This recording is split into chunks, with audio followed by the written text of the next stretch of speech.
Преку 50.000 евра е правичната и неофицијална проценка од штетата која ја предизвика пожар во две семејни куќи во село Блатец на браќата Глигор и Јован Симонски.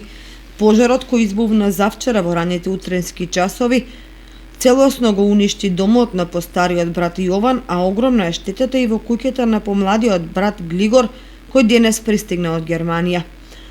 Од куќата која летото комплетно е реновирал, сега им гледаше само остатоците од скапиот мебел на горниот кат. Ја реконструирал за да можат пензионерските денови да ги поминуваат во родното Блатец, а тука на лето да уживаат и неговите внуци, но гледката денес беше и повеќе од трагична. Ни солзи нивната сестра Марија Симонска, која живеела во старата куќа на помладиот брат, денес раскажуваше за тоа како се случил пожарот кој според неа најверојатно избувнал од очакот. Огино ја навали, како се навали, супа цели да се спари. Изгледа некоја искрено дела, од ожако се изгледа од ожако е. Кое време се каже? У 9 сата ли беше така?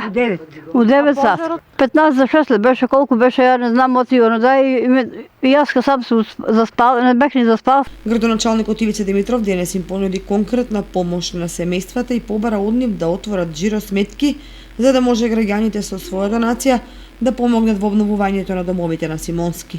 Денес сме во посета на село Блатец, поточно на опожарените две куќи кои што се случија пред 2 дена, а на семејствата Симонски.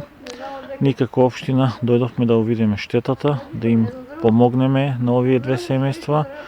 Меѓутоа им кажавме да се отворат жиросметка, да поднесат барање до општината и ние колку што сме во можност ќе им помогнеме на овие две семејства. Ова е голема штета за овие две куќи, за овие две семејства, бидејќи штета се проценува некаде повеќе од 50.000 евра. Деновиве се очекува да се организираат и акции со кои би им се помогнало да се санираат штетите и да се преземат конкретни мерки за поддршка на овие две фамилии. Од територијалната противпожарна единица во Виница, која интервенирала со 10 пожарникари и 4 цистерни, вела дека пожар од вакви размери одамна не се памети на овие простори.